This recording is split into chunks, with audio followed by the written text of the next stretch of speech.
దీంట్లో అధ్యక్ష విస్తుపోయే విషయాలు బయటకు వస్తాయి కాబట్టి ఎట్టి పరిస్థితుల్లోనే అధ్యక్ష ఈ విషయాన్ని లైట్గా తీసుకోకూడదు. ప్రతి ఒక్క సభ్యుడు కూడా ఈ విషయము ఏదైతే ఋషికొండ ప్యాలెస్ని తప్పనిసరిగా ప్రజల్లోకి కూడా తీసుకుని వెళ్ళవలసిన అవసరం ఉంది అధ్యక్ష. ఐ రిపీట్, కొన్ని వేల మందికి 22,733 మందికి ఒక ఇల్లు కట్టేది ఆ డబ్బుతోటి ఈ ఋషికొండ ప్యాలెస్ని ఈయన సొంతంగా వాడుకుందామనే ఉద్దేశం గురించి చేసిన విషయం అధ్యక్ష. ఇది ప్రజలకి ఉపయోగం లేదు. అట్లాగే ప్రభుత్వానికి ఏమైనా సౌకర్యవంతంగా చేశారంటే అది కూడా కాదు. ఇది కేవలం ఆయనకి ఉండటానికి చేసిన మాస్టర్ ప్లాన్లో ఒక భాగం అధ్యక్ష. ఇది ఒక కుట్రతోటి కూడుకున్న విషయము. అధికార దుర్వినియోగం చేసి ఇంజనీర్లను కూడా ఏమీ చేయలేనటువంటి నిస్సాహిత స్థితి చేసి ఏ రేట్లంటే ఆ రేట్లు ఇష్టం వచ్చినట్టు ఇచ్చి వేలాది రూపాయలు పర్ స్క్వేర్ ఫీట్కి ఇవ్వటం అంటే అధ్యక్ష అత్యంత దారుణం అధ్యక్ష. అట్లాగే ఈ ప్రభుత్వము ఏదైతే ఇదివరకు ఏపీ టిడ్కో మీద కాంట్రాక్ట్లో క్లాజెస్ ఎస్కలేషన్ క్లాజ్ ఉంటే ఈయన ఎక్కువ మారుతున్నాడు కాబట్టి ఎస్కలేషన్ క్లాజ్ కట్టు.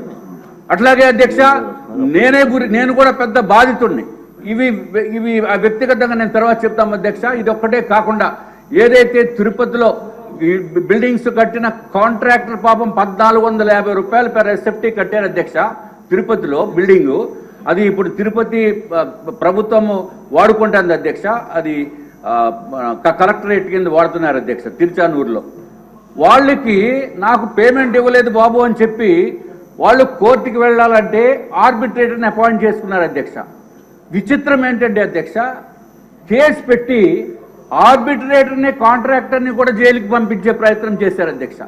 న్యాయం గురించి పోరాడితే ప్రయత్నం చేసి లక్కీగా అప్పుడు అజయ్ కుమార్ గారని ఒక అడ్వకేట్ తిరుపతి అడ్వకేట్ ఉండి ఆ గౌరవ న్యాయమూర్తులు సహకరించిన మూలాన అంటే న్యాయం లేదు దీంట్లో అరెస్ట్ చేయడానికి అనే ఉద్దేశంతో వాళ్ళు విడిపించారు అధ్యక్ష. అంటే ఒక పక్కన అధికార దుర్వినియోగం, ఒక పక్కన అధికారాన్ని యూజ్ చేసుకుని ఇక్కడ అత్యంత దారుణమైన దోపిడీకి ఈ ఋషికొండ ప్యాలెస్ని దోపిడీ చేయడానికి ఉపయోగించిన అధికారాన్ని మాత్రం ప్రజలు తిరస్కరించారు. ఇప్పుడు చాలా సంతోషము. ప్రజలకి ఒక మంచి శుభ పరిణామం ఏంటంటే అధ్యక్ష, ఉమ్మడి అభ్యర్థులను ఎన్నుకోవడం అధ్యక్ష. తప్పనిసరిగా మీరు మళ్ళీ డిస్కషన్స్ ఇండివిజువల్తో పెట్టి అధికార దుర్వినియోగము, డబ్బు దుర్వినియోగము, ప్రజా డబ్బుని వృధా చేసిన వలన తప్పనిసరిగా జైల్లో పెట్టవలసిన అవసరం ఉంది అని చెప్పి నేను మరి ఒక్కసారి మీకు తెలియజేసుకుంటున్నాం అధ్యక్ష.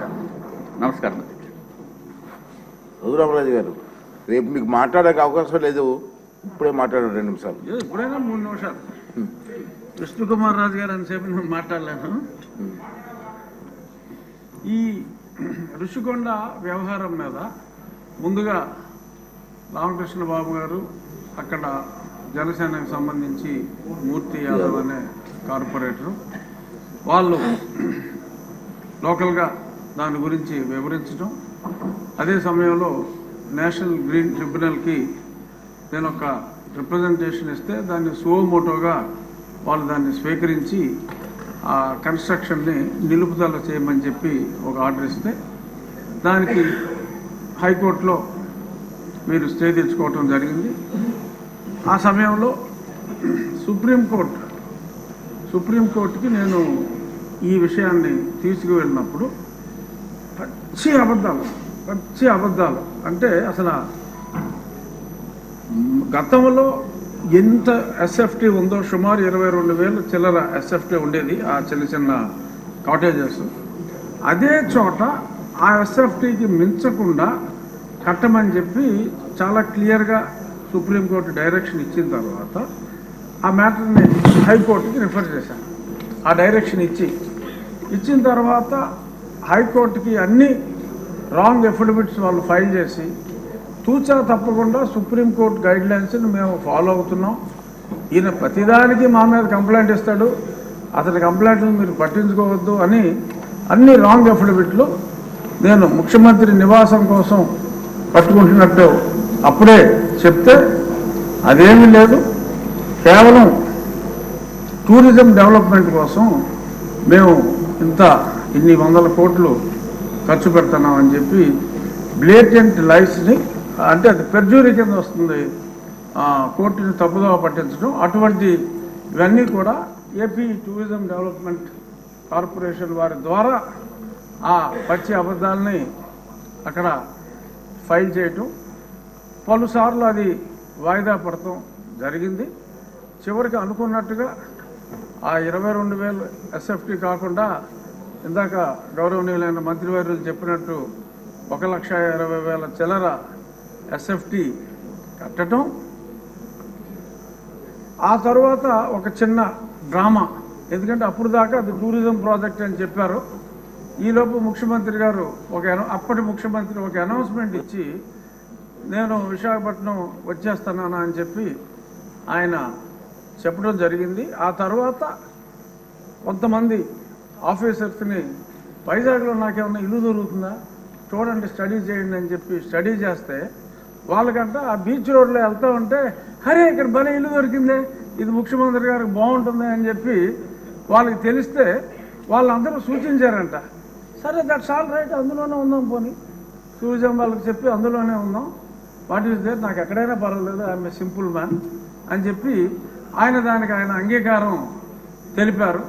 ఆ తెలిపిన తర్వాత కూడా మళ్ళీ హైకోర్టులో ముందు నుంచి చెప్తున్నాం సార్, ఇప్పుడు ఇల్లు అఫీషియల్గా ఓకే చేశాడు, ఇప్పుడైనా సరే చర్యలు తీసుకోండి అంటే కోర్టు వారు అసలు మా రూల్స్ వైలేట్ చేస్తే ఏ క్షణంలోనైనా మేము ఆర్డర్స్ ఇస్తాము, డిస్మాంట్లింగ్ ఆర్డర్స్ ఇస్తాము, మీరేం వరీ కావక్కర్లేదన్నారు.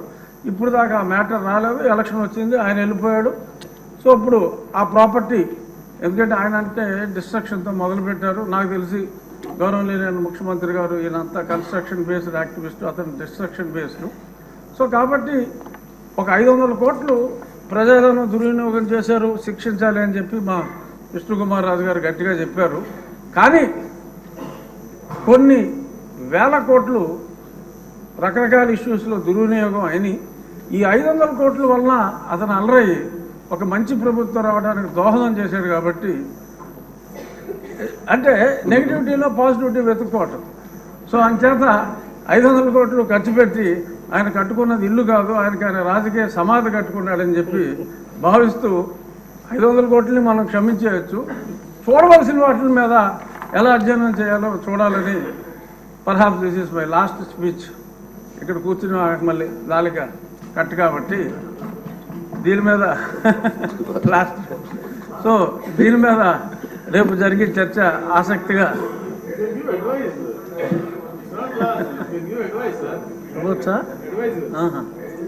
సో ఇది నా పర్సనల్ ఒపీనియన్లో, అంటే నేను వేసిన కేసు కూడా అప్పుడు కొట్టివేయమని అడిగాం, ఇప్పుడు కొట్టివేయకూడదు కాబట్టి నా కేసు కూడా ఇంకా ఇన్ఫెక్చువస్గా నేను వెనక్కి తీసుకుంటాను. రామకృష్ణ బాబు గారు కూడా అసెట్ ఉండాలి కాబట్టి అప్పుడు మేమంతా కూల్చేమన్నాం. అంటే ఇంత దారుణం అనేది తెలియదు, 500 కోట్లు ఖర్చు పెట్టారు కాబట్టి అది రాష్ట్ర అసెట్ భావించి దాన్ని తెలివిగా, అంటే ఒక వ్యక్తి కాంక్ష ఈ రకంగా ఉంది అని చెప్పి ప్రజలకి మరి ఏదో టికెట్ ఇచ్చినా కూడా మాదిరిగా రికవర్ అవుతుంది, అద్దెకిస్తే ఏమి రావు, 7 గదులు. సో అంచేత దాన్ని ఒక మాన్యుమెంట్గా ఉంచి ఒక నియంత కట్టుకుందాం అనుకున్న, ఒక పేదవాడు కట్టుకోవాలనుకున్న చిన్న గూడు ఇదని చెప్పి మనం దానికి ఒక టికెట్ పెట్టి ముంతాజ్ కోసం తాజ్మహల్ కట్టిన షాజహాన్కి మరి ఇప్పుడు గుర్తింపు వచ్చింది. అలాగే దాన్ని మనం ఒక మాన్యుమెంట్గానే వాడుకుని ఒక నియంత కట్టుకున్న చిన్న ఇల్లుగా మనం అభివర్ణించి దాన్ని ఎటువంటి కూల్చివేతలు లేకుండా చక్కగా సౌందర్యంగా దాన్ని మెయింటైన్ చేయాలని చెప్పి టూరిజం మంత్రి గారిని మనస్ఫూర్తిగా కోరుకుంటూ మా విష్ణుకుమార్ రాజు గారు చెప్పిన చర్యలు ఎక్కడొద్దు, చర్యలు చాలా అట్లకు ఉందని తెలియజేస్తూ నమస్కారం. రామకృష్ణ బాబు గారు, రామకృష్ణ గారు